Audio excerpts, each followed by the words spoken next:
NEET 2022 Chanakya બેચની આપણે શરૂઆત કરવા જઈ રહ્યા છીએ. Learn online feel offline concept. તો આ વેદ ક્લાસ જેને સાંભળ્યું હોય નામ તેના માટે કહી દઈએ કે આખા ભારત દેશમાં 400 થી પણ વધારે સ્કૂલ અને 15,000 થી પણ વધારે વિદ્યાર્થીઓ અત્યારે વેદ ક્લાસની સર્વિસ ઉપયોગ કરી રહ્યા છે. તો આપણે આ વેદ ક્લાસની એપ્લિકેશનમાં કયા કયા ફીચર મળે તે થોડું જાણી લઈએ. તો ચાણક્ય બેચમાં આપણે દરરોજ 2.5 કલાકનું લાઈવ લેક્ચર રાખેલું છે. આ લેક્ચરનું રેકોર્ડિંગ પણ તમને મળી જશે. આ લેક્ચરની આધારે એનું નોટ્સ છે તે પણ તમને પીડીએફ ફોર્મેટમાં એપ્લિકેશનમાં અવેલેબલ થઈ જશે. અને આ લેક્ચરના આધારિત જે ડીપીપી અને વીકલી ટેસ્ટનું આયોજન કરવામાં આવ્યું છે તે પણ રેગ્યુલર બેઝ ઉપર થશે. તો હવે આપણે જાણીએ મટીરિયલ વિશે. તો મટીરિયલમાં સૌથી પહેલી વસ્તુ તમને કહી દઈએ કે જે આપણે સ્લોગન છે learn online feel offline concept, એમાં ફીલ ઓફલાઈન હકીકતમાં થાય શું? તો અત્યારે જે ઓફલાઈન જે સિસ્ટમમાં આપણે ભણીએ છીએ તેમાં આપણે શું હોય છે કે કોચિંગ કે આપણા સ્કૂલ દ્વારા આપણે એક મટીરિયલ પ્રોવાઈડ કરવામાં છે અને તેના આધારે જ આપણે ભણવામાં આવે છે, બરાબર? તો અહીંયા પણ એ જ વસ્તુ બનશે. વેદ ક્લાસનું પોતાનું મટીરિયલ આપણે તમને ઘરે હોમ ડિલિવરી કરવામાં આવશે, જેમાં ટોટલી જ આખા વર્ષનો તમને એમાં સિલેબસ કમ્પ્લીટલી વ્યવસ્થિત ફોર્મેટમાં આપેલો છે. તો ચાણક્ય બેચની શરૂઆત ક્યાંથી થવાની છે તે જોઈ લઈએ. તો 27 સપ્ટેમ્બર 2021 થી આપણે ચાણક્ય બેચની શરૂઆત કરીએ છીએ. અને જે વિદ્યાર્થીને કદાચ આ વેદ ક્લાસની જાણતા ન હોય તેને કહી દઈએ કે આપણે ટોટલ 20 દિવસનો ડેમો રાખેલો છે અને 15 ઓક્ટોબર સુધી બધા જ ને એપ્લિકેશન ટોટલી ફ્રીમાં રાખવામાં આવી છે. એપ્લિકેશનની જે પ્રાઇસ જે જાણવા માંગતા હોય તો આ એપ્લિકેશનની પ્રાઇસ છે ટોટલ 20,000 રૂપિયા. નીટ 2022ના કોર્સની ચાણક્ય બેચની એટલે કે ટોટલ ફી થશે 20,000 રૂપિયા. પરંતુ જો તમે 15 ઓક્ટોબર પહેલા પરચેસ કરવા માંગતા હોય અને વેદ નીટ 2022 નો કૂપન કોડ ઉપયોગ કરશો તો તમને 20% ડિસ્કાઉન્ટ મળશે, એટલે તમારી ઓફર પ્રાઇસ થશે માત્ર 16,000 રૂપિયા. તો આ 16,000 રૂપિયામાં તમને material, live lecture, lecture note, એનું રેકોર્ડિંગ, ટોટલી બધી જ વસ્તુ તમને મળી જશે. અને જ્યાં સુધી નીટ 2022 નો હોય ત્યાં સુધી તમને હેન્ડ હોલ્ડિંગ સપોર્ટ પણ પૂરો આપવામાં આવશે. તો હવે વાત કરી જોઈ રહ્યા છો તો અત્યારે જ ડાઉનલોડ કરો વેદ ક્લાસની એપ્લિકેશન. તો તેના માટે સૌથી પહેલા પ્લે સ્ટોરમાં જઈને વેદ ક્લાસ જેવું સર્ચ કરશો તો કંઈક આ પ્રકારની ચાણક્ય બેચ વાળી તમને એક એપ્લિકેશન જોવા મળશે. આ એપ્લિકેશન ડાઉનલોડ કરો અને એમાં સાઇન અપ કમ્પ્લીટ કરી નાખો, બરાબર? અને તેમ છતાં પણ જો તમને કોઈ અગવડતા લાગે તો અમારા આ બે કોન્ટેક્ટ નંબર છે તેમાં તમે કોન્ટેક્ટ પણ કરી શકો છો. તો મળીએ છીએ ચાણક્ય બેચમાં 27 સપ્ટેમ્બરથી. Thank you. ચાલો હવે હું માઇક્રોસ્કોપની અંદર કોર્સ જોઉં છું તો મને કેમ ખબર પડે કે ત્યાં પ્રોફેઝ એટલે કે પૂર્વાવસ્થા શરૂ છે? મને કઈ રીતે ખબર પડે? હા, એટલે કે જે બધું રંગસૂત્ર દ્રવ્ય છે એનું ઘનીકરણની શરૂઆત થઈ હોય પછી બીજું શું શું હોય? રંગસૂત્ર બતાવવા લાગે પછી હા, તારા કેન્દ્રો જે એસ તબક્કા દરમિયાન બેવડાયા હતા એ વિરુદ્ધ ધ્રુવ તરફ ખસવાની શરૂઆત થાય. પછી અદ્રશ્ય કે જ્યારે પૂર્વાવસ્થા પૂરી થવાની હોય મને કેમ ખબર પડે સર? તો કે હું જ્યારે માઇક્રોસ્કોપમાંથી કોષને જોતો હોય ત્યારે એની અંદર શું હોય તો કે કોષ કેન્દ્ર પટલ છે એ બતાતો થોડોક આછો થઈ જાય.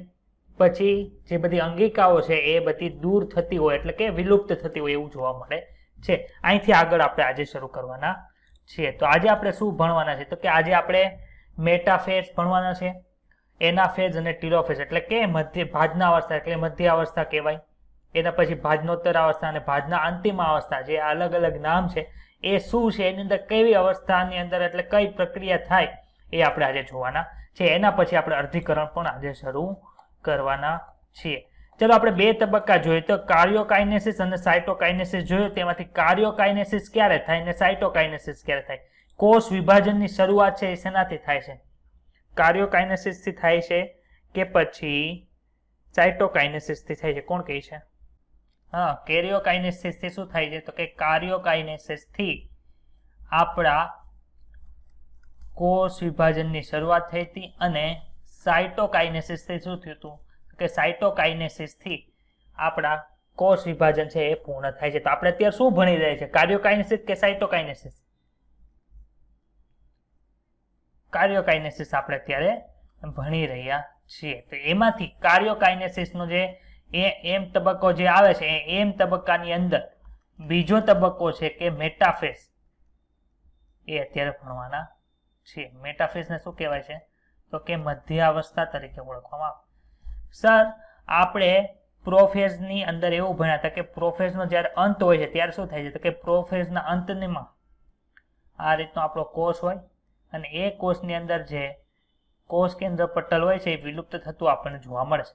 હવે વિલુપ્ત થઈ ગયું એટલે શું થયું? તો કે વિલુપ્ત થઈ જાય એટલે કોષની અંદર જે રંગસૂત્ર જોવા મળતા હતા આપણને એ બધા ક્યાં આવી જાય? તો કે એ બધા રંગસૂત્રો આવે છે ને કોષ રસની અંદર આટા મારતા હોય એવું લાગે. ચાલો, આ કોષ કેન્દ્ર પટલ છે એ વયું ગયું. તો કોષ રસની અંદર આવી ગયા કે ન આવી ગયા રંગસૂત્રો? કહો તો મને. રંગસૂત્રો કેવા બતાતા હોય, શેના લીધે આવા ચતુર્સૂત્રી બતાય છે આપણે ભણી ગયા. એમાં કોઈને કઈ ડાઉટ છે? લાસ્ટ લેક્ચરની અંદર ભણ્યા હતા એમાં છે ડાઉટ? ઓકે, ચાલો. આવા બધા રંગસૂત્રો, કેટલા રંગસૂત્રો આપણા કોષની અંદર હશે કયો તો? 46 રંગસૂત્ર હોય છે. એમાંથી 23 રંગસૂત્રો ક્યાંથી આવ્યા? તો કે 23 રંગસૂત્રો છે ને પપ્પા પાસેથી મળ્યા, 23 રંગસૂત્ર મમ્મી પાસેથી આપણને મળેલા હોય છે. તો આવા રંગસૂત્ર બધા છે ક્યાં હોય? તો કે કોષ રસની અંદર છે એ આટા મારતા હશે. હવે આપણે એવું ભણ્યા હતા કે પ્રોફેઝ એટલે કે જે પૂર્વ અવસ્થા છે ત્યારે શું થયું હતું? તો કે ત્યારે જે તારાકાય હતા એટલે કે તારા કેન્દ્રોની બનેલી જે તારાકાય છે એ ક્યાં વહી જાય છે? તો કે વિરુદ્ધ ધ્રુવ તરફ છે એ ગતિ કરે છે. આવું ભણ્યા હતા આપણે. તો જે તારા કેન્દ્ર છે એનું કાર્ય શું છે? તો કે આપણે જે રંગસૂત્રો છે એ અહીંયા બધે આડાવડા ગોઠવાયેલા હશે કોષ રસની અંદર, એને શું કરશે ખબર છે?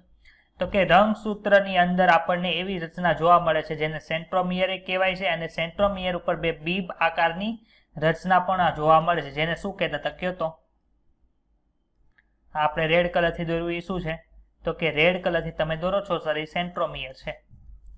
આ સેન્ટ્રોમિયર ઉપર બીબ આકારની બે રચના જોવા મળે છે જેને આપણે કાઇનેટોકોર કહેતા હતા. યાદ આવ્યું? Chapter number 8.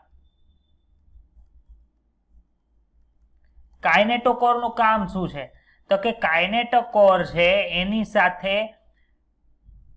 દ્વિધ્રુવીય ત્રાક છે જોડાય છે. સર, દ્વિધ્રુવીય ત્રાક નિર્માણ ક્યાંથી પામે? તો કે દ્વિધ્રુવીય ત્રાક છે રંગ આપણા જે તારા કાય હતા એમાંથી નિર્માણ પામે છે.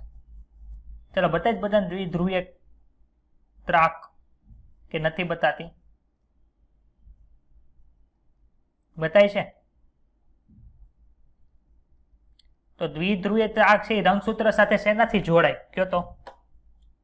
તમને એવો પ્રશ્ન પૂછે, દ્વિધ્રુવીય ત્રાક છે રંગસૂત્ર સાથે શેનાથી જોડાય છે? તો કે દ્વિધ્રુવીય ત્રાક રંગસૂત્ર સાથે કાઇનેટોકોર દ્વારા જોડાય છે. કાઇનેટોકોર દ્વારા જોડાય છે. ઓકે સર, ઉપર છે એ રંગસૂત્ર બધા આવી રીતે આડાઅવડા હતા તો એની સાથે આ દ્વિધ્રુવીય ત્રાક જોડાણું, તેનું કાર્ય શું છે? તો કે આ બધા દ્વિધ્રુવીય ત્રાક છે એ રંગસૂત્રોને શું કરશે? તો કે રંગસૂત્રને એવી રીતે ગતિ કરાવશે જેનાથી તે એક તલની અંદર ગોઠવાયેલા હોય ને એવું લાગે. જો આ આકૃતિ છે ને એને હું 90 અંશના ખૂણે આમ ફેરવી નાખું પછી કેવી બતાશે? તો કે જેમાં આમાં ડાબી અને જમણી બાજુ જે તારા કેન્દ્ર ગોઠવાતા હતા એ બધા ક્યાં વયા ગયા? તો કે ઉપર અને નીચે વયા ગયા. એટલે કે એવી રીતે આપણે ફેરવી નાખ્યું. ખબર પડી? ચાલો, હવે શું થાય છે? તો કે એ જે દ્વિધ્રુવીય ત્રાક છે એનું કાર્ય શું છે? તો કે દ્વિધ્રુવીય ત્રાક છે એ રંગસૂત્રને એક જ સમતલની અંદર ગોઠવી નાખશે. તો આ કેટલા રંગસૂત્ર મેં દોર્યા અહીંયા જોવો તો? 1 2 3 4 5 6 આવા કેટલા હશે? 46. ક્લિયર? આની સાથે શું જોડાયેલું હોય? તો કે આની સાથે દ્વિધ્રુવીય ત્રાક છે આપણે અહીંયા જોડેલી બતાવીશ. તો તમને એવું પૂછે કે મધ્ય અવસ્થા એટલે કે મેટાફેઝની અવસ્થા શું છે? તમને કેવી રીતે ખબર પડે? તમે માઇક્રોસ્કોપની અંદર જોતા હોય તમને કેવી રીતે ખબર પડે કે આ મધ્ય અવસ્થા હાલે છે? તો કે રંગસૂત્ર છે એ એક તલ ઉપર ગોઠવાયેલા હોય ત્યારે કઈ અવસ્થા હશે? તો કે મધ્ય અવસ્થા હશે.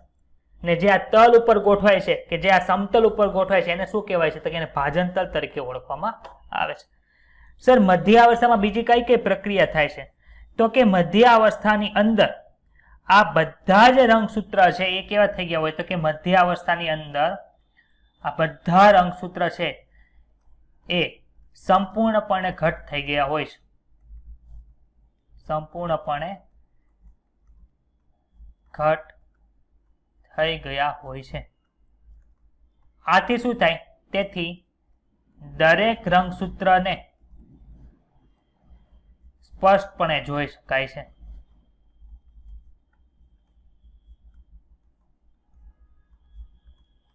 તો સૌથી વધારે સ્પષ્ટ રંગસૂત્ર જોવા હોય તો કઈ અવસ્થામાં જોવા મળે? તો કે એ છે મધ્ય અવસ્થાની અંદર તમને છે જોવા મળે, કે મેટાફેઝની અંદર જોવા મળે. તો વૈજ્ઞાનિકોએ કીધું હોય કે આ રંગસૂત્ર મોટું છે, આ રંગસૂત્ર નાનું છે, આ રંગસૂત્રમાં લંબાઈ એટલી છે, મેટાસેન્ટ્રિક છે, ટીલોસેન્ટ્રિક છે, સબ મેટાસેન્ટ્રિક છે, એક્રોસેન્ટ્રિક છે, એ બધી માહિતી છે વૈજ્ઞાનિકે જોતી હોય તો કઈ અવસ્થામાંથી મળી હશે? કયો તો મને. પૂર્વ અવસ્થામાં, ભાજના અવસ્થામાં, ભાજનોત્તર અવસ્થામાં કે ભાજના અંતિમ અવસ્થામાં? ભાજના અવસ્થા અથવા તો મધ્ય અવસ્થા અથવા તો મેટાફેઝની અંદર જોવા મળે છે. આથી અહીંયા તમને ટેક્સ્ટ બુકની અંદર એક વાક્ય આપ્યું હશે કે વૈજ્ઞાનિકોને રંગસૂત્રનો અભ્યાસ કરવો હોય તો કઈ અવસ્થાનો અભ્યાસ, કઈ અવસ્થામાં અભ્યાસ કરશે? તેનો આન્સર શું આવશે? મેટાફેઝ આવશે. રંગસૂત્રનો અભ્યાસ કરવા માટે મેટાફેઝ અથવા તો એનું બીજું નામ છે મધ્ય અવસ્થા અથવા તો એનું બીજું નામ છે ભાજના અવસ્થા. હવે આપણે આગળ જઈએ. તો હવે તમને ખબર પડી હશે કે મેઇન વસ્તુ શું છે, કે તમને કેવી રીતે ખબર પડે કે ભાજના અવસ્થાની અંદર શું થાય? તો કે ભાજના અવસ્થાની અંદર રંગસૂત્ર છે એ પહેલા તો કાઇનેટોકોર દ્વારા ત્રાગતંતુ સાથે જોડાશે અને આ ત્રાગતંતુઓ છે એ રંગસૂત્રને એક તલ ઉપર ગોઠવે છે અને આ તલને શું કહેવાય છે? તો કે આ તલને ભાજન તલ તરીકે ઓળખવામાં આવે છે. અને ભાજન તલમાં ગોઠવાય છે એ જ તે શું છે? તો કે રંગસૂત્રની મધ્ય અવસ્થાનું ચિહ્ન છે. તો ભાજના અવસ્થા તમને કોઈ કે, મધ્ય અવસ્થા કોઈ કે તમને, તો એ હવે મગજની અંદર દેખાઈ જાય કે ન બતાય? તમારા મગજની અંદર એવું એક કોષ છે અને કોષની અંદર છે એ રંગસૂત્ર આવી રીતે ગોઠવાયેલા હોય એને ભાજના અવસ્થા કહેવાય, મધ્ય અવસ્થા કહેવાય, મેટાફેઝ કહેવાય. એ ચિત્ર ક્લિયર થયું? ચાલો, ભાજના અવસ્થા પછી કઈ આવે? તો કે ભાજના અવસ્થા પછી ભાજનોત્તરા અવસ્થા આવે છે, જેને એનાફેઝ તરીકે ઓળખવામાં આવે છે. સર એનાફેઝ ની અંદર શું થતું હશે? ચાલો એ ભણીએ. આ તમારો કોષ છે. કોષની અંદર અહીંયા બધા રંગસૂત્ર હતા કે નહોતા ભાઈ? હતા, આપણે જોયા હતા. પછી અહીંયા શું હતું? તારા કેન્દ્ર કે તારાકાય? તારા કેન્દ્ર અને તારાકાય ની અંદર શું ડિફરન્સ છે આપણે ભણી ગયા છે, બરોબર? આવું રીતનું કંઈક આપણને છે ને શું બતાતું હતું? તો કે ભાજના અવસ્થાની અંદર એટલે મધ્ય અવસ્થાની અંદર આપણને આવું જોવા મળતું. આમાંથી આપણે શું કરીએ ખબર છે? એક રંગસૂત્રને ઉપાડીને સાઈડમાં મૂકી દઈએ. એક રંગસૂત્રને ઉપાડ્યું, આ પેલું રંગસૂત્ર છે એને ઉપાડીને અહીં સાઈડમાં મૂકી. શું થાય છે? તો કે એની અંદર શું જોવા મળ્યું? ભાઈ આ પહેલી ભુજા છે, એની નીચે બીજી ભુજા છે, વ્યવસ્થિત એકદમ પરફેક્ટ. વચ્ચે શું આવેલું હોય? બોલો? સેન્ટ્રોમિયર. સેન્ટ્રોમિયરની બંને સાઈડ હશે કાઇનેટોકોર આવી રીતે. ચાલો, આ કાઇનેટોકોરમાં ઉપરનું કાઇનેટોકોર છે એ શેની સાથે જોડાયેલું હોય? તો કે ઉપર જે તારાકાય આવેલું હશે એમાંથી જે દ્વિધ્રુવીય ત્રાક નીકળેલું હશે એની પાસે, અને નીચે આવી રીતે હશે. સમજાણું? આ વસ્તુને અહીં આપણે ઝૂમ કરીને બતાવ્યું છે. હવે શું થાય? તો કે જેમ ભાજનોત્તર અવસ્થા છે એ આગળ વધશે તેમ તેમ સેન્ટ્રોમિયરનું વિઘટન થઈ જશે. એટલે કે સેન્ટ્રોમિયરનું વિભાજન થાય છે. ભાઈ સેન્ટ્રોમિયરનું કામ શું હતું?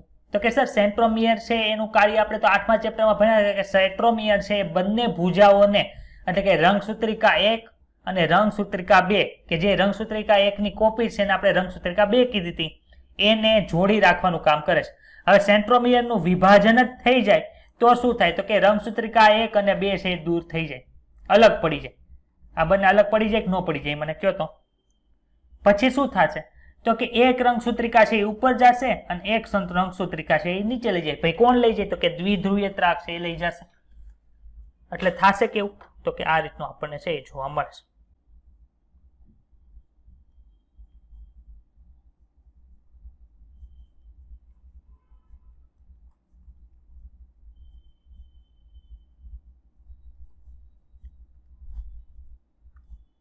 આમાં કઈને ન સમજાણું હોય તો કયો,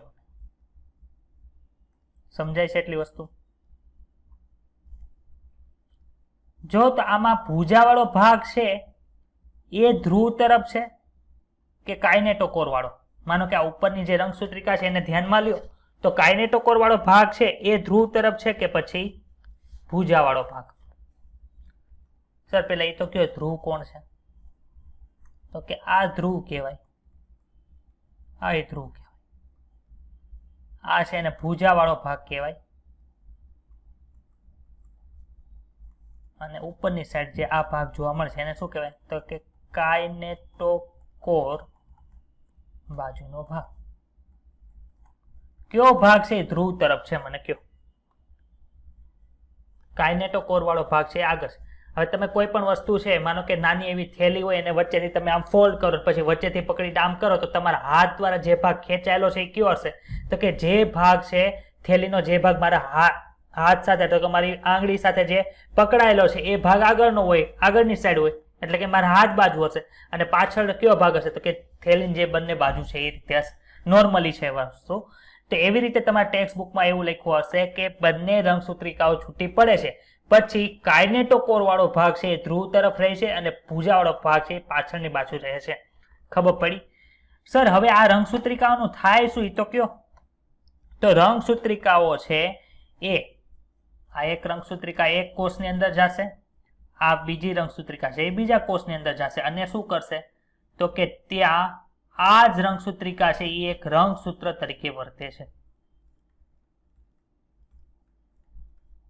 ક્યાં તો કે નવા કોષની અંદર. આમાં કોઈને કઈ ડાઉટ છે ભાઈ?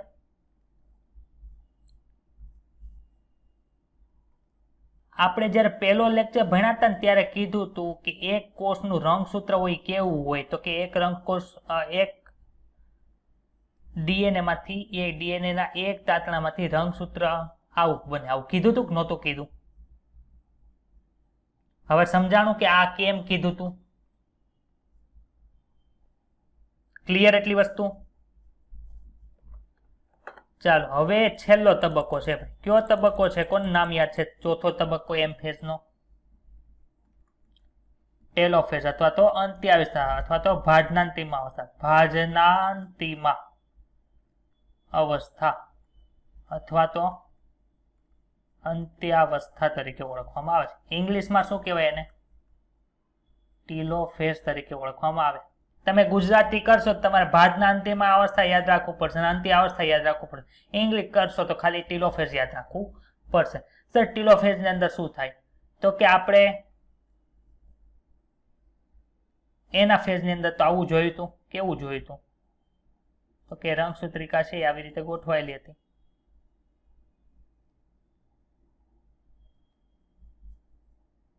હતી ગોઠવાયેલી આવી રીતે?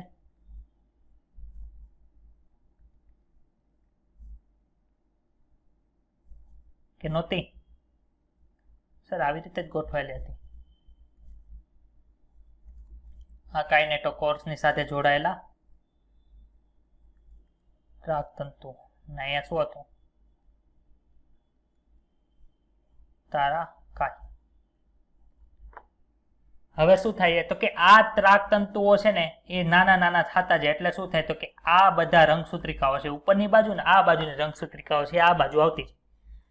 છેલ્લે શું થશે તો કે છેલ્લે જેમ જેમ જેમ જેમ જેમ જેમ ટીલોફેઝ આગળ વધશે તેમ તેમ આ નજીક જતા જાય. નજીક જતા જાય એને લીધે શું થાય તો કે બધી રંગસૂત્રિકાઓ એ એક ધ્રુવ તરફ આવશે અને નીચેની બાજુની જે રંગસૂત્રિકાઓ છે એ બીજી બાજુ આવશે. પછી શું થાય છે તો કે પછી પાછું રંગસૂત્રની ફરતે કોષ કેન્દ્ર પટલનું નિર્માણ શરૂ થાય છે. પછી શું થાય છે પછી કોષ કેન્દ્ર પટલ જે છે એ વિલુપ્ત થતું હતું ત્યારે શું થતું હતું? તો કે ત્યારે છે ને સર કોષ કેન્દ્રિકા લુપ્ત થતી હતી, સાથે સાથે અંતઃકોષરસ જાળ છે, ગોલ્ગી કાય છે, એ બધું લુપ્ત થતું. તો હવે કોષ કેન્દ્ર પટલ જે છે એ નિર્માણ પામવા મળે તો હારોહાર શું નિર્માણ પામશે? તો કે ER નિર્માણ પામશે, ગોલ્ગી કાય નિર્માણ પામશે, કોષ કેન્દ્રિકા નિર્માણ પામશે. ક્લિયર? આ બધું શું થાય તો કે સાથે સાથે નિર્માણ પામવા મળે છે. પૂર્વ અવસ્થા એટલે કે પ્રોફેઝ ની અંદર શું થતું હતું કે જે આપણું રંગસૂત્ર દ્રવ્ય હતું એમાંથી શું થતું હતું તો કે રંગસૂત્ર નિર્માણ થવાની શરૂઆત થતી હતી. તો જ્યારે ભાજનાંતિમ અવસ્થા કયો કે અંત્ય અવસ્થા કયો કે ટીલોફેઝ કયો, એમાં શું થશે તો કે રંગસૂત્ર દ્રવ્ય બનવાની શરૂઆત થવા લાગે છે. એટલે કે જ્યારે ભાજનાંતિમ અવસ્થા છે ને એ પૂરી થાય તો આ તમને ઉપરની બાજુ શું બતાવશે તો કે આવું બતાવશે, નીચેની બાજુ શું બતાવશે તો કે આવું બતાવશે. આ શેનાથી બન્યું હશે તો કે આ 46 DNA ના તાતણાથી બન્યું હશે. આ શેનાથી બન્યું હશે તો કે 46 DNA ના તાતણાથી બનેલું હશે. ક્લિયર થાય છે આ વાત? ચાલો, ભાજનાંતિમ અવસ્થા જે હોય એના અંતિમ ભાગની અંદર કેવું બતાતું હશે તો કે સર આ કોષ છે, ઉપરની બાજુ આ રીતનું બતાતું હશે, નીચેની બાજુ આ રીતનું બતાતું હશે, અહીંયા કોષ કેન્દ્ર પટલનું નિર્માણ થવા લાગ્યું હશે, અહીંયા પણ આવું થવા માંડ્યું હશે. પછી શું થશે તો કે અંતઃકોષરસ જાળ જેવું બનવા માંડ્યું હોય, ગોલ્ગી કાય જેવું બતાશે, અંદર કોષ કેન્દ્રિકા જેવું પણ નિર્માણ થવા લાગે. આવું ક્યારે થાય તો કે જ્યારે અંત્ય અવસ્થા પૂર્ણ થવી હોય. હવે સર બે કોષ બનવા માટે શું કરવું પડે તો કે કોષ રસ જે હતો એને બે વિભાગની અંદર વિભાજિત કરવો પડે. તો કોષ રસને બે વિભાગની અંદર જે વિભાજિત કરવાની ઘટના છે અથવા તો ક્રિયા છે એને શું કહેવાય છે તો કે સાયટોકાઇનેસિસ અથવા તો કોષ રસ વિભાજન તરીકે ઓળખવામાં આવે છે. ભાઈ આપણે ચેપ્ટર નંબર 8 ની અંદર એવું ભણ્યા હતા કે કોષ છે સુકોષ કેન્દ્રિક કોષ કે જેની અંદર શું શું આવેલું હોય તો કે અંતઃકોષરસ જાળ, ગોલ્ગી કાય જેવી પટલમય રંગિકાઓ આવેલી હોય. એવા કોષના કેટલા પ્રકાર છે તો કે સર એવા તો બે પ્રકાર છે. ક્યાં ક્યાં તો કે જેની અંદર કોષ દિવાલ આવેલી હોય એવા વનસ્પતિ કોષ, અને જેની અંદર કોષ દિવાલ આવેલ નથી એવા પ્રાણી કોષ. ક્લિયર એટલી વાત કે નથી થતી? હા સર આ તો અમે 8મા ચેપ્ટરની અંદર ભણી ગયા, તમે ભણાવી દીધું છે. તો વનસ્પતિ કોષની અંદર અને પ્રાણી કોષની અંદર બંનેની અંદર જે સાયટોકાઇનેસિસની ક્રિયા છે કેવી થાય છે તો કે અલગ અલગ થાય છે. ભાઈ કેવી રીતે અલગ અલગ થાય છે એનું રીઝન શું છે તો કે પહેલા પ્રાણી કોષનું ભણે કે કઈ રીતે થાય તો કે પ્રાણી કોષ છે, માનો કે આ ભાઈ ક્યાં કોષ પ્રાણી કોષ છે કેવી રીતે ખબર પડે કે પ્રાણી કોષના કોષની અંદર છે, કોષ રસની અંદર આપણને હરિતકણ કે જે આપણા હરિતકણ છે આપણને જોવા મળતા નથી, એટલે કે ક્લોરોપ્લાસ્ટ છે જોવા મળતા નથી. તો આમાં આપણને ખબર કઈ રીતે પડે? માનો કે આપણે પ્રાણી કોષ છે એ બ્લુ રંગથી દોરીએ છીએ, આ પ્રાણી કોષ. સર આમાં કોષ રસનું વિભાજન છે એ કેવી રીતે થાય તો કે આમાં કોષ રસનું વિભાજન છે ને એ આવી રીતે થતું છે. કઈ રીતે તો કે કોષ રસનો જે પરિઘ વાળો ભાગ છે આને કોષ રસનો પરિઘ કહેવાય. ભાઈ ખબર પડે પરિઘ કોને કહેવાય? વર્તુળનો પરિઘ તમે ભણી ગયા છો, કેટલો હોય 2πr જેવો હોય. ભણ્યા છો કે નથી ભણ્યા? તો પરિઘ વાળા ભાગ તરફથી કોષ રસની અંદર શું થાય તો કે ખાંચ પડવા મળે. કઈ રીતે ખાંચ પડે તો કે પેલા આવી રીતે થાય, એટલે કોષ રસે એમાં એક ખાંચ સર્જાણી, આવી રીતનું છે તમને બતાવો. પછી શું થાય તો કે આ જે ખાંચ હતી પાછી ઊંડી પડે. કઈ રીતે ભાઈ ઊંડી પડે તો કે આવી રીતે.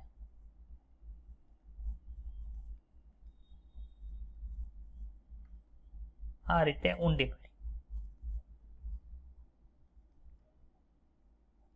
પછી શું થાય તો કે હજી ઊંડી પડશે ને અંતે શું થાય તો કે આ જે ખાંચ છે એ ઊંડી ઊંડી પડતી જાય છે, એને છેલ્લે બંને ખાંચ છે એ શું થાય તો કે બંને ખાંચ એકબીજા સાથે જોડાઈ જશે અને એના લીધે શું જોવા મળે તો કે બે અલગ કોષ રસ ધરાવતા અલગ કોષોનું નિર્માણ થશે. ભાઈ અહીંયા તો આપણે કોષ કેન્દ્ર પટલ તો આવી ગયું, તો એની અંદર રંગસૂત્ર દ્રવ્ય હતું, એની અંદર કોષ કેન્દ્રિકા આવી ગઈ હતી, અહીંયા અંતઃકોષ જાળ આવી ગઈ હતી. બીજું શું હતું તો કે ગોલ્ગી કાંઈ હોય એવું કણાભસૂત્ર છે એ બધું બનતું જાય છે. સમજ પડી કે ડાઉટ છે? ભાઈ પ્રાણી કોષની અંદર કેવી રીતે થાય એ તો ભણ્યા, વનસ્પતિ કોષની અંદર કેવી રીતે થાય એ ભણી. ચાલો પેલા પ્રાણી કોષનું ભણી ગઈ, બંને વસ્તુ અલગ અલગ છે, આપણે દર્શાવી દઈએ.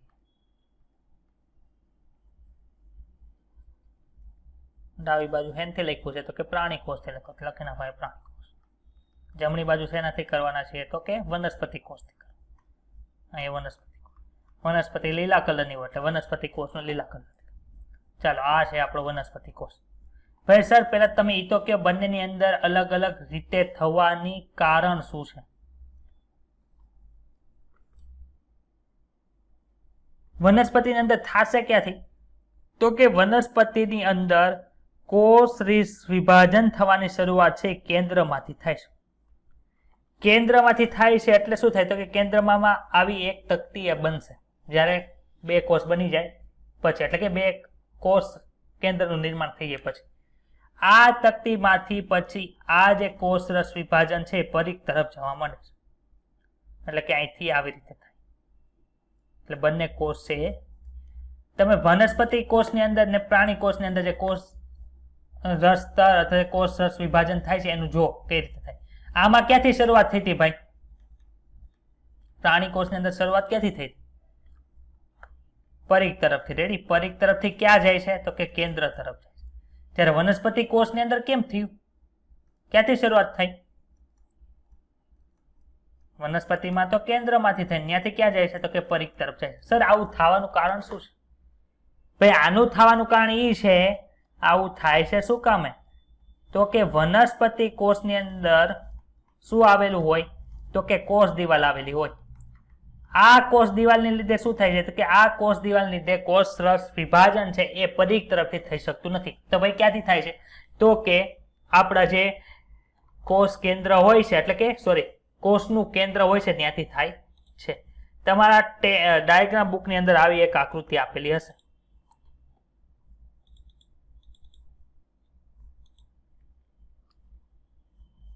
બતાની બધાને ડાયાગ્રામ બુક જેની પાસે હોય એ જો, તેની અંદર તમને બતાશે સાયટોકાઇનેસિસ ક્યાંથી શરૂઆત થઈ ભાઈ તો કે પરિઘ તરફથી થઈ છે. કઈ બાજુ જાય છે તો કે કેન્દ્ર તરફ જાય છે. સમજાણું? આ કઈ રચના છે? અમે રાઉન્ડ કર્યા છે શું? તારાકાય છે. પછી ઉપરની બાજુ છે આ એ કણાભસૂત્ર છે. ઓકે, ખબર પડવા મળી. હવે બીજું કઈ આકૃતિ છે તો કે બીજી આકૃતિ તમને આવી પણ જોવા મળે છે.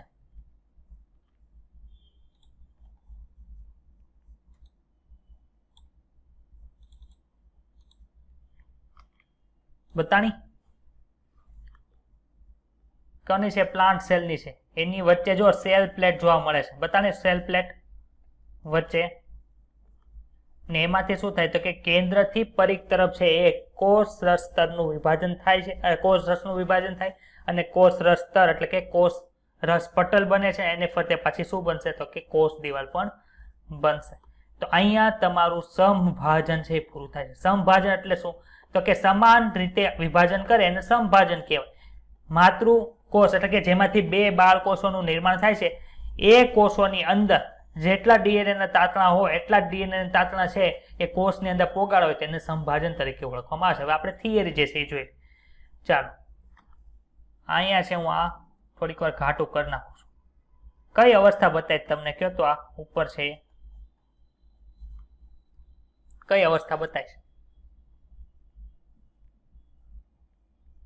ચાલો મધ્ય અવસ્થા. બીજું શું નામ છે એનું? પછી એક નામ છે હજી ભાજના અવસ્થા છે. ભાજના અવસ્થાની શરૂઆત છે કે ભાજના અવસ્થા પૂરી થઈ ગઈ છે?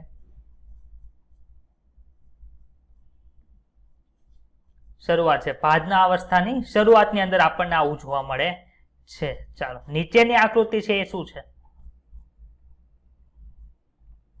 કેમ ભાજના અવસ્થાની કેમ આકૃતિ છે ભાઈ? કેમ ખબર પડી તમને કે આ ભાજના અવસ્થાની છે? હા, પણ કે એવું તમને શું બતાણું કે તમને આ ખબર પડી? ભાજન તલની અંદર ગોઠવાયેલા છે. ક્લિયર? ચાલો, નીચે તમને જે બતાય છે એ કઈ અવસ્થા છે? આ જે તમને બતાય છે એ કઈ અવસ્થા છે? હા, ભાજનો તરા અવસ્થા છે. શું કામે? તો કે રંગસૂત્રિકાઓ છે એ રંગસૂત્રમાંથી છૂટી પડી ગઈ અને કઈ બાજુ તરફ જાય છે? તો કે ધ્રુવ તરફ ગતિ કરે છે. નીચે શું જોવા મળ્યું ભાઈ? આ જુઓ તો, આ છે એ શું છે? આ છે શું? કોષ કેન્દ્ર બની ગયું છે.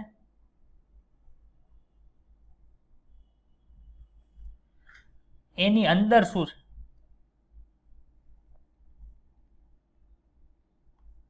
રંગસૂત્ર છે. રંગસૂત્ર ન્યા હોય તો અહીંયા રંગસૂત્ર આવવાનું હોય. આ રંગસૂત્ર છે તો નીચે તો એની કરતા તો અલગ બતાય છે. તો નીચે શું હશે? એક વસ્તુ હું બોલ્યો તો, એક વસ્તુ સમજાવી હતી. વિચારો શું હશે? આ રંગસૂત્ર હશે.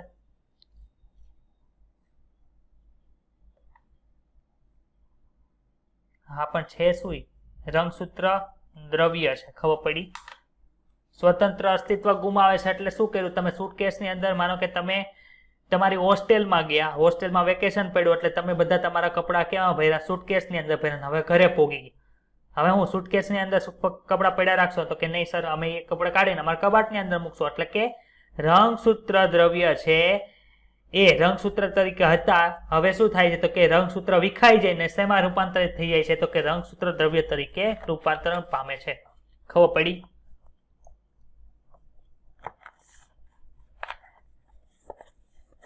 ચાલો, હવે આપણે એની થિયરી છે એ રીડ કરીએ. તો આ બધી આકૃતિ ડાયરેક્ટ પૂછી લે તમને કે આ જે આકૃતિ છે પેલી, તમને એમ પૂછે કે આ આકૃતિ શેની છે? નીચે ઓપ્શન આપી દે. ભાજના અવસ્થાની અંતિમ અવસ્થા, ભાજના અવસ્થાની શરૂઆત, ભાજના અંતિમ અવસ્થાની શરૂઆત, ભાજના અંતિમ અવસ્થાની પૂર્ણ.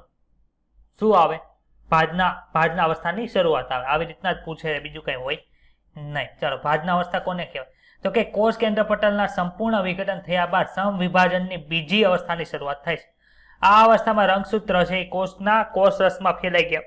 શું કામ ફેલાઈ ગયા હોય? તો કે સર, કોષરસ પટલ, કોષ કેન્દ્ર પટલ છે એ વિભાજિત થઈ ગયું હોય છે. એટલે આ અવસ્થા સુધી રંગસૂત્રની ઘનીકરણની પ્રક્રિયા પૂર્ણ થઈ ગઈ છે અને માઇક્રોસ્કોપની અંદર તેનું સ્પષ્ટ નિરીક્ષણ થાય છે. આ એ જ અવસ્થા છે જેમાં રંગસૂત્રની બાહ્ય રચનાઓનો સરળતાથી અભ્યાસ કરી શકાય છે. આ તબક્કામાં રંગસૂત્રો છે એ બે એકલ સૂત્રના બનેલા હોય. એટલે શું? આ એક સૂત્ર, આ બીજું સૂત્ર શેનાથી જોડાયેલું હોય? તો કે સેન્ટ્રોમેર. એટલે કે એકલ સૂત્ર એક, બીજું એકલ સૂત્ર. ખબર પડી? જે સેન્ટ્રોમેરથી જોડાયેલા હોય છે. સેન્ટ્રોમિયરની સપાટી ઉપર કાઇનેટોકોર્સ નામની બિંબ જેવી રચના આવેલી હોય છે. આ રચના સૂક્ષ્મ નલિકાઓ દ્વારા બનેલ ત્રાગતંતુને જોડવા માટેનું સ્થાન છે કે જેને કાઇનેટોર કહેવાય છે, એની સાથે જોડાય છે. ત્રાગતંતુઓ રંગસૂત્રના સેન્ટ્રોમિયર સાથે જોડાઈને રંગસૂત્રને કોષના મધ્ય વિસ્તારની અંદર ગોઠવે છે. પ્રત્યેક રંગસૂત્રનું એક એકલ સૂત્ર છે એક ધ્રુવ તરફના ત્રાગતંતુઓ દ્વારા પોતાના કાઇનેટોકોર્સ સાથે જોડાય છે, જ્યારે તેનું બીજું એકલ સૂત્ર છે એ ત્રાગતંતુઓ વડે પોતાના કાઇનેટોકોર્સ સાથેની વિરુદ્ધ ધ્રુવ તરફ જોડાયેલ હોય છે. એટલે શું કહેવા માંગે છે? તો કે જો અહીં રંગસૂત્ર દોર્યું,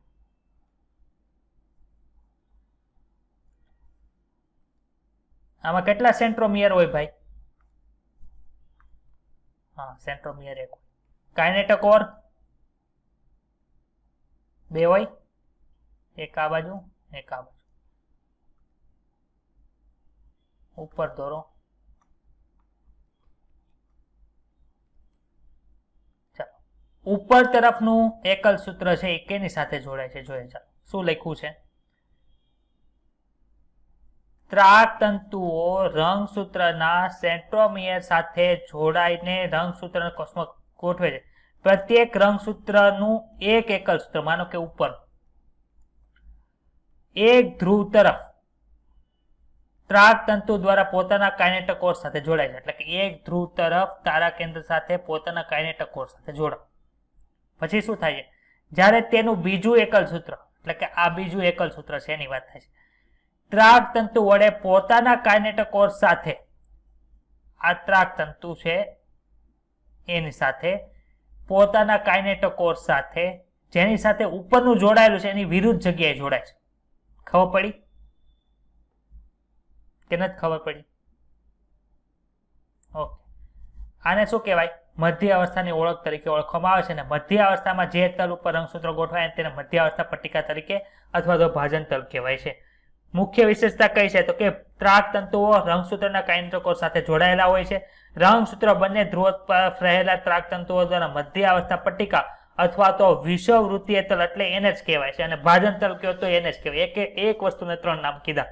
ક્યાં કે? તો કે મધ્ય અવસ્થા પટ્ટિકા અથવા તો ભાજન તલ અથવા તો વિષુવવૃત્ત તલ તરીકે ઓળખવામાં આવે છે.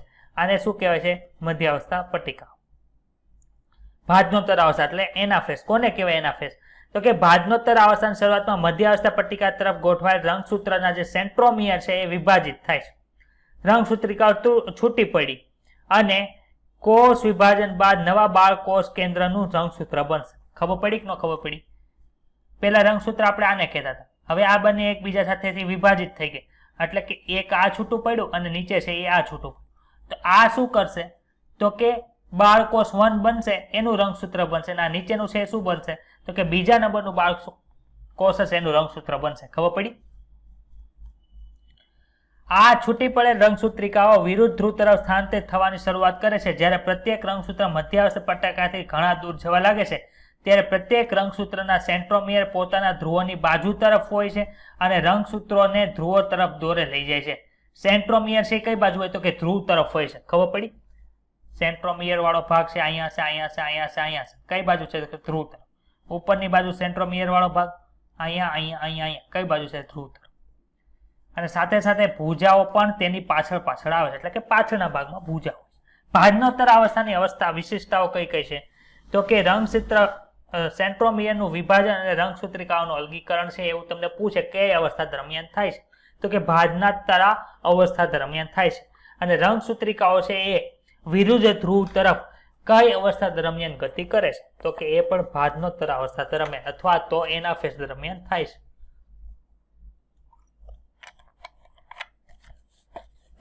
છેલ્લું છે અંત્ય અવસ્થા. અંત્ય અવસ્થાની અંદર શું થાય? તો કે અંત્ય અવસ્થાની અંદર કોષ કેન્દ્ર વિભાજનની અંતિમ અવસ્થાની શરૂઆતની અંદર રંગસૂત્રો જે અનુક્રમે પોતાના ધ્રુવો તરફ પોગી ગયા હોય છે તે વિસ્તરણ પામે છે. એટલે કે રંગસૂત્ર આવું હોય એમાંથી વિસ્તરણ પામે શું કરશે? તો કે જે ડીએનએ નો તાપણો આપણો હતો એ બનાવવાની શરૂઆત કરે છે. હવે તે સ્વતંત્ર રંગસૂત્ર સ્વરૂપે જોવા મળતા નથી. તમે કબાટની અંદર કપડા ગોઠવી દો, પછી સુટકેસ ખાલી લાગે, સુટકેસ ભરેલી લાગે તમને? સુટકેસ વાળું ઉદાહરણ જે 8મું ચેપ્ટર ભણ્યા હશે એને ખબર હશે, જે આનું સ્ટાર્ટિંગ ભણ્યા હશે એને ખબર પડશે. ડાયરેક્ટ સુટકેસ આ લેક્ચર ભણતા હશે એને ખબર નહીં પડે. તેનાથી રંગસૂત્ર દ્રવ્ય બંને ધ્રુવ તરફ છે એક સમૂહની જેમ એકત્રિત થાય. ભાઈ બતાવે છે રંગસૂત્ર દ્રવ્ય એક સમૂહની છે. ચાલો આ ગૂંચળો છે એની અંદર કેટલા ડીએનએ તાતણા હશે? 46 હશે, નીચે પણ 43 હશે.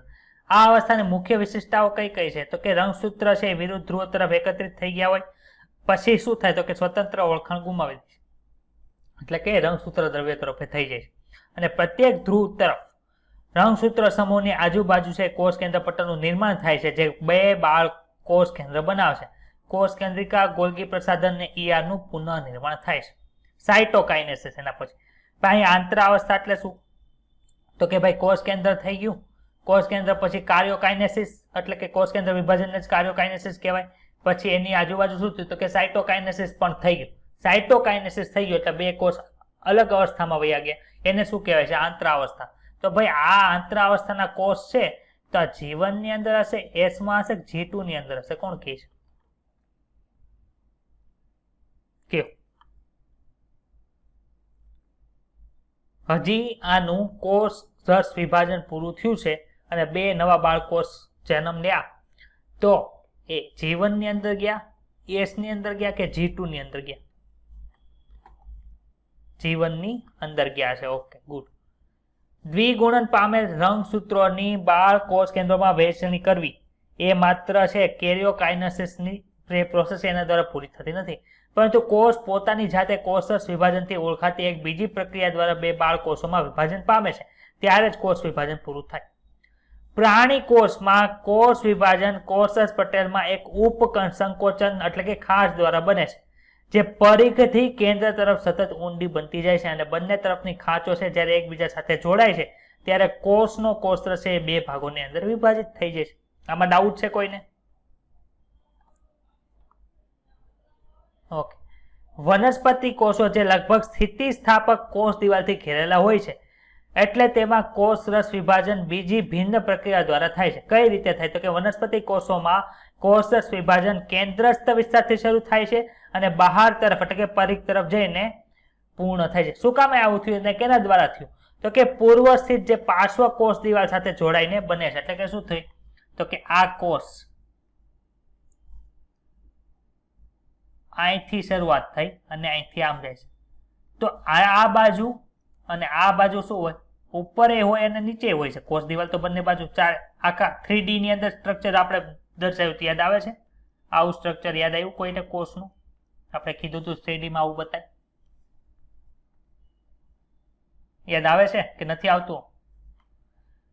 પછી અહીંયા આખો કોષ 3D માં અંદર ભરેલો હોય. એક કાચનું બોક્સ લેવાનું ને એની અંદર પાણી ભરી દો ને એની અંદર તમે દડો ડુબાડી દો, તમને જે બતાય એને શું કહેવાય? તો કે એવી રીતે કોષ 3D ની અંદર હોય. માનો કે વચ્ચેથી શરૂઆત થઈ છે, આ વચ્ચેથી આ બાજુથી અને આ બાજુથી શરૂઆત થઈ, તો આ બાજુ કોષ દિવાલ હોય, અહીંયા હોય, અહીંયા હોય, અહીંયા હોય, આ બાજુ આગળ ને પાછળ એવી 6 બાજુએ છે આપણને શું જોવા મળે છે? તો કે કોષ દિવાલ જોવા મળે. પરંતુ વચ્ચેથી કોષ વિભાજન શરૂ થયું હોય તો જે મધ્યપટ જે આપણે કોષની વચ્ચે જે પટ્ટિકા જોવા મળતી હતી એ કોની બાજુએ જોડે? માનો કે આને હું આમ ફેરવી નાખું, તમને આગળથી આવું બતાય કે ન બતાય? કહો તો મને.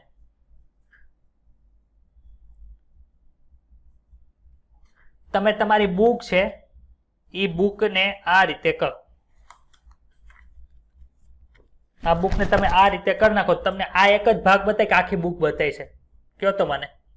એક જ ભાગ બતાય છે એટલે કે 2D બતાય છે. હવે શું કરો છો? તો કે માનો કે કોષરસ વિભાજન છે એ અહીંથી શરૂઆત થયું છે, તો એ કોષ દિવાલને કઈ કોષ દિવાલને અડશે? તો કે એક આ કોષ દિવાલને અડશે અને એક આ બાજુની કોષ દિવાલને અડશે. ખબર પડી? તો અમારી જમણી આંગળી અને ડાબી આંગળી બાજુનો જે ભાગ છે એને શું કહેવાય? પાર્શ્વ બાજુ કહેવાય છે. પાર્શ્વ બાજુ કોને કહેવાય? આપણે ભણશું, પરંતુ આ ભાગ અને આ ભાગને શું કહેવાય? પાર્શ્વ ભાગ કહેવાય. એટલે કે વચ્ચે તરફથી જે ભાગ શરૂઆત થઈ છેલ્લે કોને અડે છે? તો કે પાર્શ્વ ભાગને અડે છે. એટલે ખબર પડી? અને નવી કોષ દિવાલનું નિર્માણ થાય છે. આ ઘટના કેનથી શરૂઆત થાય? કે આ એક સાધારણ પૂર્વગામી રચનાથી પ્રારંભ થાય જેને કોષ પટ્ટી તરીકે ઓળખવામાં આવે છે, જે બે અત્યંત નજીક રહેલા કોષોની કોષ દિવાલ વચ્ચેના મધ્ય પટલ દર્શાવે છે. ભાઈ મધ્ય પટલ ક્યાં આવ્યો હતો? તો કે આ એક કોષ હોય, આ બીજો કોષ હોય, એની ફરતે કોષ દિવાલ હોય ને, એ કોષ દિવાલ બંને કોષોની છે એ શેના દ્વારા જોડાયેલી હોય? તો કે મધ્ય પટલ છે એ દ્વારા જોડાયેલી હોય છે. કોષરસ વિભાજન સમયે કોષીય અંગિકાઓ છે કે કણાભસૂત્ર છે, રંગકણ છે, એ બંને બાળકોષોમાં સમાન વિતરિત થઈ જાય છે. ભાઈ આ બે બધી અંગિકાઓ છે બની હતી ક્યારે? તો કે એ બની હતી અંત્યાવસ્થામાં. હવે એને બેને વિભાગ તો પાડવા પડે ને, તો એ ક્યારે થાય? તો કે જ્યારે સાયટોકાઇનેસિસ થશે ત્યારે બંને કોષોની અંદર સમાન રીતે વહેંચાઈ જશે. કેટલાક સજીવોમાં કોષ કેન્દ્ર વિભાજન પછી કોષરસ વિભાજન થતું નથી. તો એમાં શું થાય? માનો કે કોઈ કોષ છે એની અંદર કોષ કેન્દ્ર વિભાજન થઈ ગયું. માનો કે આ રીતનો કોષ છે, આ કોષ, અહીંયા કોષ કેન્દ્ર 1 બન્યું, અહીંયા કોષ કેન્દ્ર 2 બન્યું. હવે શું થાય છે? તો કે હવે અહીંથી બે કોષોને વિભાગ પાડતી જે કોષરસ વિભાજનની ક્રિયા છે એ જ નથી થતી. તો હવે શું થાય? અહીંયા કયો તો તમને શું જોવા મળે છે? એક કોષ કેન્દ્ર જોવા મળશે, એક કરતા વધુ કોષ કેન્દ્ર જોવા મળે છે. તો એક કરતા વધુ કોષ કેન્દ્ર ધરાવતી જે આ સ્થિતિ જોવા મળે છે એને શું કહેવાય છે? તો કે આ કોષને બહુ કોષ કેન્દ્રી કોષ તરીકે ઓળખવામાં આવે છે. જે કોષની અંદર એક કરતા વધુ કોષ હોય એને શું કહેવાય? બહુ કોષ કેન્દ્રી કોષ. સર આવું કંઈક ઉદાહરણ તો આપો. આપણે આવું એક ઉદાહરણ ચેપ્ટર નંબર 8 માં આપ્યું હતું, યાદ આવે છે? જેની અંદર કોષ કેન્દ્ર ન હોય એવા કોષો, જેની અંદર એક કરતા વધુ કોષ કેન્દ્ર હોય એવા કોષો. ભાઈ આવું એક ઉદાહરણ તો ક્યાં હોય? તો કે આપણે ચેપ્ટર નંબર 2 ની અંદર 12મા ધોરણના બીજા ચેપ્ટર અંદર ભણશું કે લઘુ બીજાણુ ધાની જે છે, લઘુ બીજાણુ ધાની કોને કહેવાય? તો કે ત્યારે ભણશું. એની અંદર છે 4 અલગ અલગ સ્તર આવેલા હોય. એમાં સૌથી અંદરનું જે સ્તર છે એને પોષક સ્તર કહે. પોષક સ્તરના જે કોષો હોય એની અંદર તમને આવું જોવા મળે છે. બીજું ક્યાં આવું જોવા મળે સર?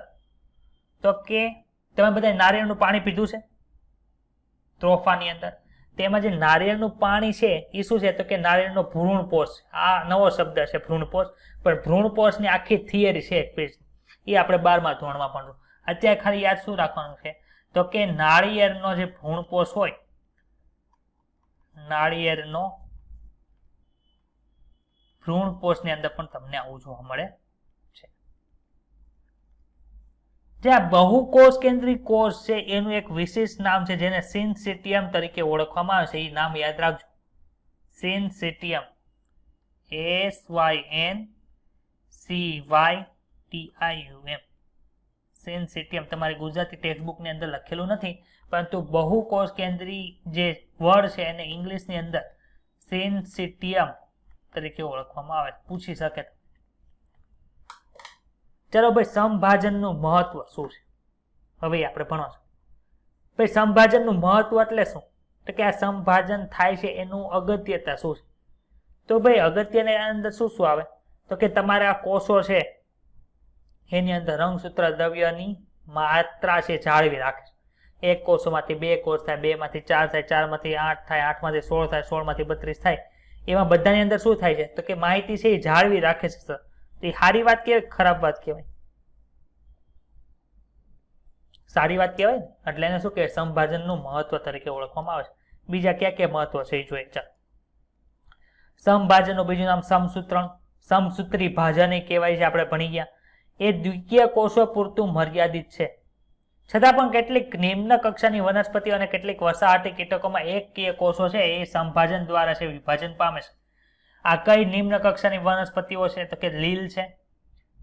ભાઈ આપણા બધા કોષોની અંદર આપણા જન્યુઓને બાદ કરતા બધા કોષો છે ગમે એ લ્યો. માનો કે તમારા આંખમાંથી એક કોષ કાઢી લ્યો, તમારા ચામડીમાંથી એક કોષ કાઢી લ્યો, પછી તમારા લીવરમાંથી એક કોષ કાઢી લ્યો, તમારા સ્વાદુપિંડમાંથી એક કોષ કાઢી લ્યો, તે બધાની અંદર છે 2n હશે. આ 2n શું કહેવાય? રંગસૂત્રના એટલા સેટ હશે. કેટલા સેટ હોય ભાઈ? તો કે એક કોષની અંદર 23 જન્યુ, એક જન્યુની અંદર 23 રંગસૂત્ર હોય.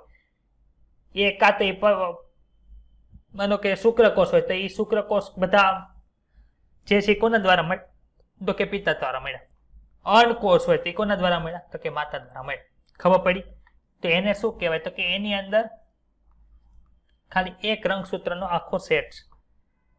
હવે આ સ્વાદુપિંડ ને એ બધું છે તો એની અંદર રંગસૂત્રના કેટલા સેટ આવેલા હશે? તો કે રંગસૂત્રના 2 સેટ હશે. ખબર પડી? જો માનો કે આ કોષ છે, માનો કે તમે સામાન્ય કોષ લીધો, આની અંદર કેટલા રંગસૂત્ર છે? તો કે સર 46 રંગસૂત્ર છે. 46 રંગસૂત્ર છે. એમાંથી 23 કોની પાસેથી આવ્યા ભાઈ? 23 કોની તરફથી આવ્યા? માતા તરફથી આવ્યા. ક્લિયર? પહેલા રંગસૂત્રમાં જે માહિતી હશે માતા તરફથી આવ્યા છે એમાં હશે કે નહીં હોય? હોય. એટલે કે એક વસ્તુની તમારી પાસે જોડી છે, એટલે કે 23 જોડી રંગસૂત્ર છે. આમ તમને કઈ 1 જોડી, 2 જોડી, 3 જોડી, 4 જોડી અને 5 જોડી. પણ સેટ કે તો અલગ પેનથી દર્શાવ. 2 સેટ થયા. તો જે સેટ છે એને શું કહેવાય? તો કે જે સર જે સેટ હોય એને પ્લોઇડી તરીકે ઓળખવામાં આવે. આ એક સેટ કહેવાય કે ન કહેવાય? એની બાજુમાં બીજો સેટ કહેવાય કે ન કહેવાય? આ વસ્તુ સમજાણી કે નથી સમજાતી? ચાલો,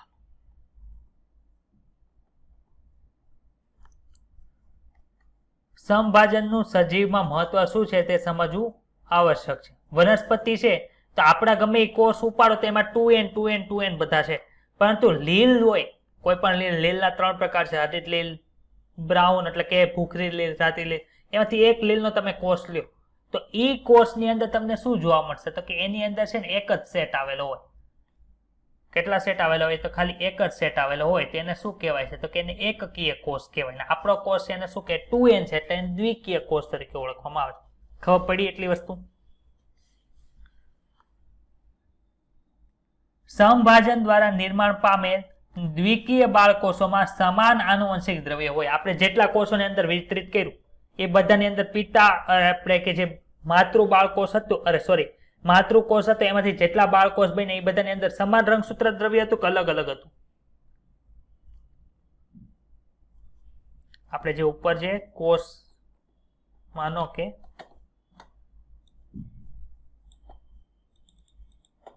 આ એક કોષ, એમાંથી 2 બાળકોષો બને.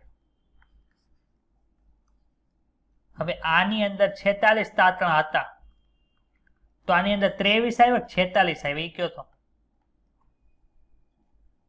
નીચેમાં 46 જ આવ્યા. એટલે કે આ કોષોની અંદર જેટલા તાતણા હતા એટલા જ તાતણા આની અંદર આવ્યા ને એટલા જ તાતણા આની અંદર. તો સર એ તાતણાની અંદર કઈ ફેરફાર થઈ ગયો કે જેવા હતા ને એવા જ આવ્યા? તો કે સર જેવા હતા એવા ને એવા લાવવા હતા. એટલે તો આપણે એસ તબક્કા દરમિયાન શું કર્યું હતું કે જે ડીએનએ હતો એની તો કોપી કરી હતી. યાદ આવ્યું? મારી પાસે 5 રૂપિયા હોય ને મારે 2 જણાને 5 રૂપિયા આપવા હોય તો મારી પાસે પાછા 5 રૂપિયા મારે એડ કરવા પડે કે ન કરવા પડે? તો હું 2 ને 5 આપી શકું ને? ખબર પડી? તો એવી રીતે ડીએનએ ની જેટલી માત્રા હતી એટલી જ માત્રા મારે 2 કોષોને સરખી રીતે આપી હતી. એટલે તો આપણે શું કર્યું હતું કે એસ તબક્કાની અંદર શું કર્યું હતું તો કે સ્વયં જનન દ્વારા ડીએનએ ની માત્રા છે બમણી કરી નાખી.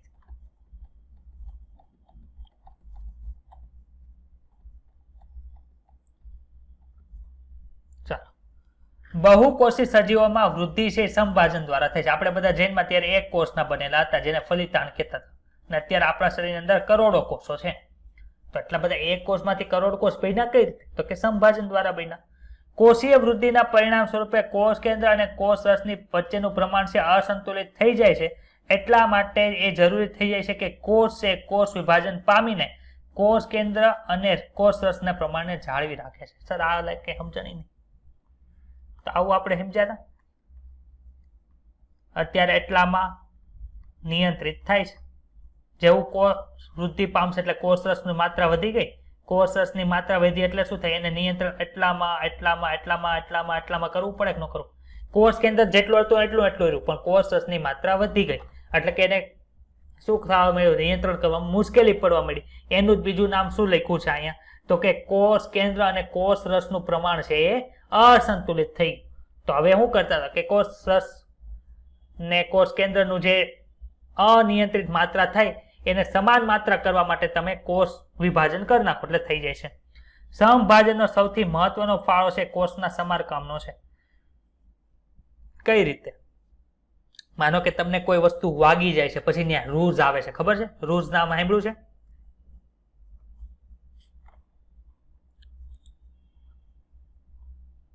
તમને વાગ્યું હોય ત્યાં પાછી ચામડી આવી જાય અથવા તો એ સારું થઈ જાય એને શું કહો છો તમે?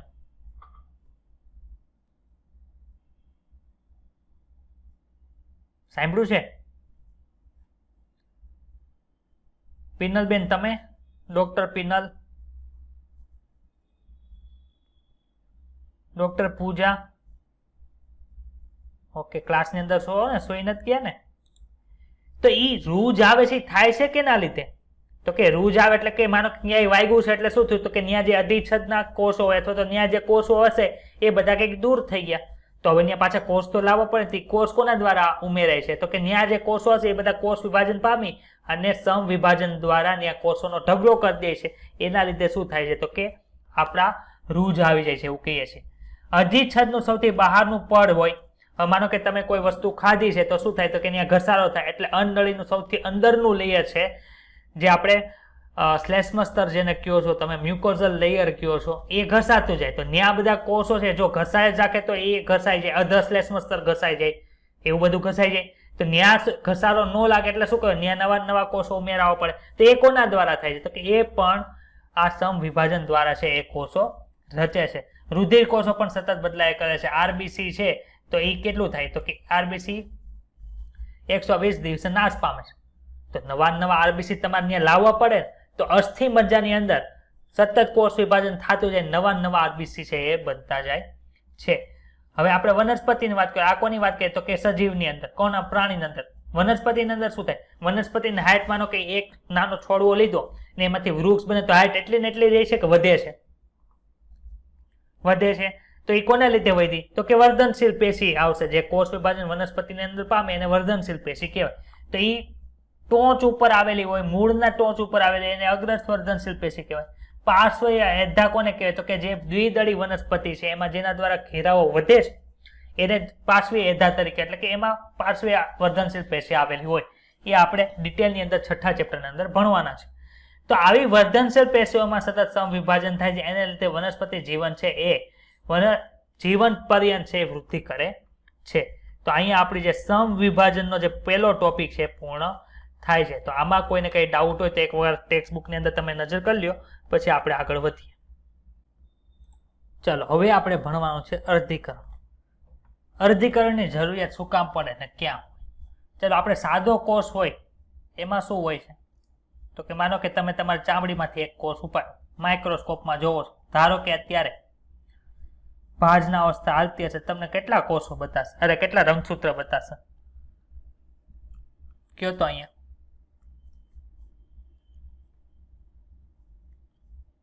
ક્વેશ્ચન ફરીથી રિપીટ કરું છું. કોષ લીધો, કોષને માઇક્રોસ્કોપમાં મૂક્યો, અત્યારે ભાજના અવસ્થા હાલે છે, તો કોષની અંદર કેટલા રંગસૂત્ર હોય? માનો કે એ કોષ તમારા ચામડીનો છે તો કેટલા હશે? 46 રંગસૂત્ર હોય. ચાલો 46 રંગસૂત્ર. ભાઈ મેં અત્યારે અહીંયા એક સ્પષ્ટીકરણ શું કામ તો કે ભાજના અવસ્થા બોલ્યો.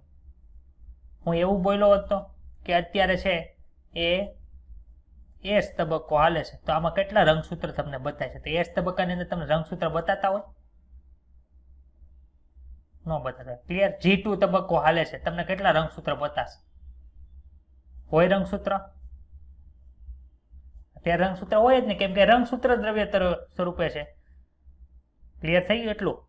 ચાલો 46 રંગસૂત્ર છે, હું એને 23 જોડી રંગસૂત્ર કહી શકું કે ન કહી શકું? 23 જોડી છે એને 2n લખી શકું? ક્લિયર? માનો કે આપણે જન્યુ કોષો લઈએ. જન્યુ કોષો એટલે કોણ તો કે શુક્રકોષ અથવા તો અંડકોષ.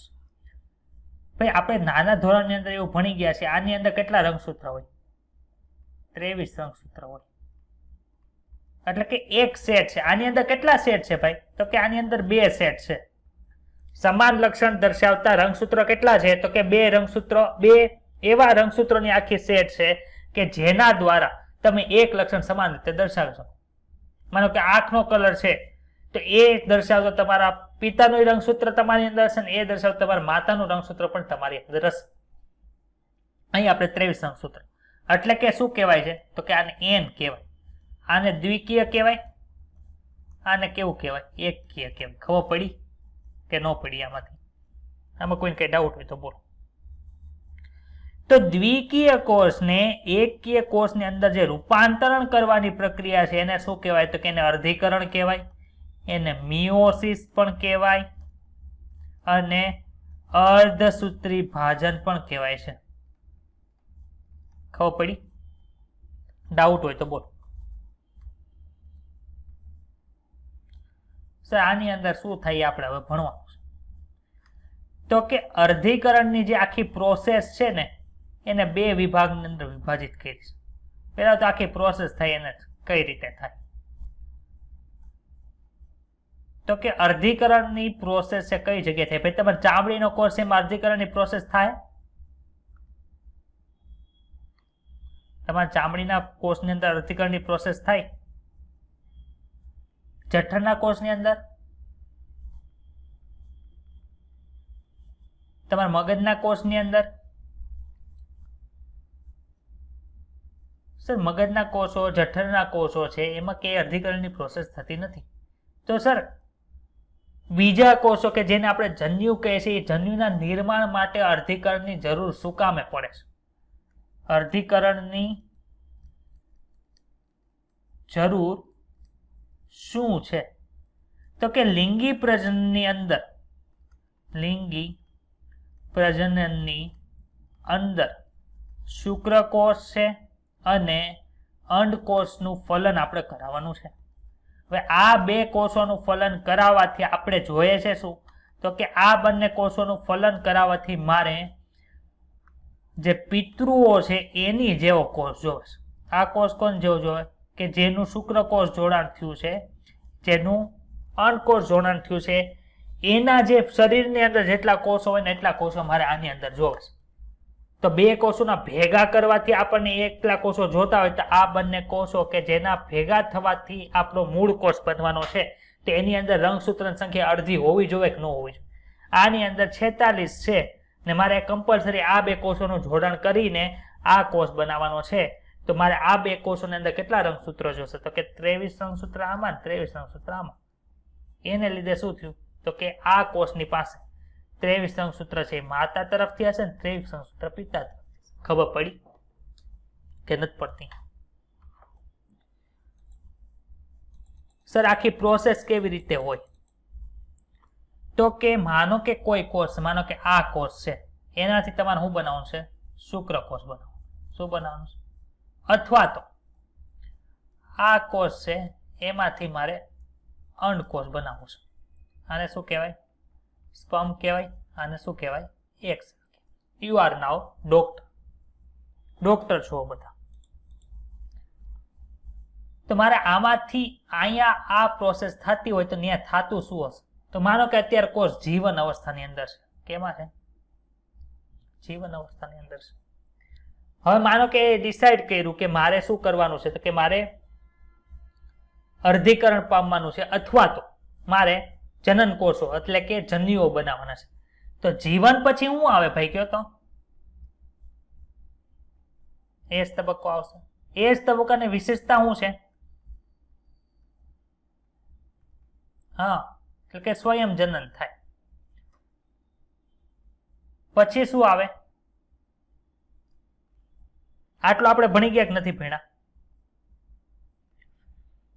હવે આમાં બે પ્રોસેસ થાય. કઈ કઈ?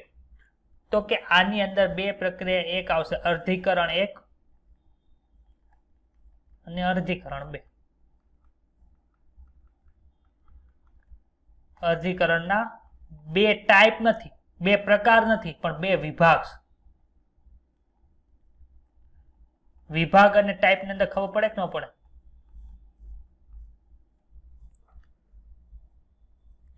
માનો કે તમે શર્ટ પહેરો છો, તે કોટનનો શર્ટ અને લિનનનો શર્ટ, એ બે અલગ અલગ પ્રકારના શર્ટ. પરંતુ શર્ટને બે બાય હોય ને, એક આ બાય હોય અને એક આ બાય હોય કે ન હોય? તો બે બાય હોવી અને બે અલગ અલગ પ્રકારના શર્ટ હોય, અલગ અલગ ટાઈપના શર્ટ હોય, એ બેની અંદર ફરક છે. એવી જ રીતે અર્ધીકરણના બે વિભાગ છે, બે પ્રકાર નથી. ખબર પડી? બે વિભાગ. કયો? પહેલો વિભાગ અર્ધીકરણ 1, પછી થાય એ અર્ધીકરણ 2. પ્રકાર નથી, યાદ રાખજો ભાઈ. અર્ધીકરણની પ્રોસેસ થાય ક્યારે ભાઈ? આપણે આવું શરૂઆતની અંદર ભણી ગયા હતા. હું ભણ્યા હતા ભાઈ સર? તો કે પહેલા તો આવે આંતરાવસ્થા, પછી આવે એમ અવસ્થા. આવું ભણ્યા હતા ભાઈ. મારે જેવો કોષ છે એવો ને એવો કોષ બનાવો હોય તો એને શું કહેવાય? તો કે જેવો કોષ છે એવો ને એવો બનાવો હોય તો મારે માઇટોસિસ ની અંદર જવું પડે. મારે જેવો કોષ એવો કોષ નથી બનાવવાનો તો મારે મિયોસિસ થવું પડે, કરવું પડે. ખબર પડી? આ માઇટોસિસ છે શું? તો કે સંભાજન. મિયોસિસ શું છે? તો કે અર્ધીકરણ. ખબર પડી? તો અર્ધીકરણમાં જવું હોય કે સંભાજનની અંદર જવું પડે, મારે જવું ક્યાંથી પડે? તો કે આંતરાવસ્થાની અંદરથી જવું. હવે શું કરશે? તો કે આંતરાવસ્થા થઈ ગઈ સર, હવે જાઓ અર્ધીકરણમાં. તો અર્ધીકરણ 2 પહેલા આવે કે અર્ધીકરણ 1 આવે? ચલો અર્ધીકરણ 1 પહેલા. અર્ધીકરણ 1 ની અંદર શું આવે? તો કે અર્ધીકરણ 1 ની અંદર સર જેવી સંભાજન ની અંદર આવતું તો એવી ને એવી પ્રોસેસ આવશે. કઈ કઈ પ્રોસેસ? તો કે પહેલી પ્રોસેસ છે પૂર્વાવસ્થા 1. પૂર્વાવસ્થા 1. પછી શું આવે? મધ્યાવસ્થા. મધ્યાવસ્થા 1. પછી શું આવશે? બોલો તો. પશ્વાવસ્થા 1. પછી શું આવશે? અંત્યાવસ્થા 1. આ પેલું અર્ધીકરણ પૂરું થયું. અર્ધીકરણ 1 ને મેં લાલ કલરથી દર્શાવેલું છે. પછી શું થાય? તો કે પછી એક તબક્કો આવે છે જેને ઇન્ટરકાઇનેસિસ તરીકે ઓળખવામાં આવે છે. ઇન્ટરકાઇનેસિસ તરીકે ઓળખવામાં આવે છે. પછી શું થાય? તો કે પછી અર્ધીકરણ 2 શરૂ થાય. અર્ધીકરણ 2 માં શું આવે? તો કે પૂર્વાવસ્થા 1 આવે. પૂર્વાવસ્થા 2 આવે. પછી શું આવે? મધ્યાવસ્થા 2 આવે. પછી શું આવે? બોલો તો. પશ્વાવસ્થા 2 આવે. પછી શું આવે? અંત્યાવસ્થા 2 આવે છે. અહીંયા શું થાય છે? તો કે અર્ધીકરણ 2 પૂરું. ભાઈ તમે મને અહીંયા એમ કહો, એ તબક્કો છે એ કેટલી વાર આવ્યો આખા અર્ધીકરણમાં? તો ડીએનએ નું સ્વયં જનન છે એ અર્ધીકરણમાં કેટલી વાર થશે? યાદ રાખજો, ડીએનએ નું સ્વયં જનન એક જ વાર થાય છે. કયા તબક્કામાં? તો કે એસ તબક્કામાં. આખા અર્ધીકરણની પ્રોસેસ દરમિયાન આંતરાવસ્થા એક જ વાર આવે છે. આંતરાવસ્થા એક જ વાર આવે છે. જોજો, આથી ડીએનએ નું સ્વયંજનન એક જ વાર થાય છે. અને એ કઈ દરમિયાન? તો કે સ્વયંજનન દરમિયાન એસ તબક્કામાં થશે. તમને આવો ક્વેશ્ચન પૂછાણો તો ગયા વર્ષે પણ એક સ્ટુડન્ટને આ સમજાણું નહોતું. એટલે કે ડીપીપીમાં એમને જેમાં ડીપીપી લેવાય છે એમાં આ ક્વેશ્ચન એમને ખોટો કર્યો હતો. સરને મને એવો આન્સર ક્વેશ્ચન પૂછ્યો હતો કે સર 2 વખત ડીએનએ નું સ્વયંજનન ન થાય. એટલે આ ખાસ યાદ રાખજો. ઇન્ટરકાઇનેસિસ દરમિયાન ડીએનએ નું સ્વયંજનન થતું નથી. એટલે આ વસ્તુ પૂરી. ચાલો હવે આપણે શું ભણવાનું છે? તો કે અર્ધીકરણ 1 આપણે સ્ટાર્ટ કરીએ. અર્ધીકરણ 2 છે એ સેમ ટુ સેમ સમસૂત્રી ભાજન જેવું છે. એટલે કે સમભાજન જેવું છે. મેઇન વસ્તુ આમાં શું ભણવાની છે? તો કે અર્ધીકરણ 1 ભણવાનું છે. અને અર્ધીકરણ 1 ની અંદર પણ પૂર્વ અવસ્થા છે, એ લાંબી અવસ્થા છે, એના અલગ અલગ 5 વિભાગ પાડેલા છે. પહેલો વિભાગ, બીજો વિભાગ, ત્રીજો વિભાગ, ચોથો વિભાગ અને 5મો વિભાગ. એ ભણાય છે એટલે બધી વસ્તુ તમે પેલા ભણી ગયા છે એ જ રિપીટ છે. તો ચાલો મને કોણ કહે છે આખી જે આંતરાવસ્થા છે એ આપણે પૂરી કરી દીધી. એ કેમાં હોય? તો કે જેવી સંભાજનની અંદર એવી જેવી કેમાં હોય છે? તો કે અર્ધીકરણની અંદર આપણને એવી સેમ ટુ સેમ જોવા મળે છે.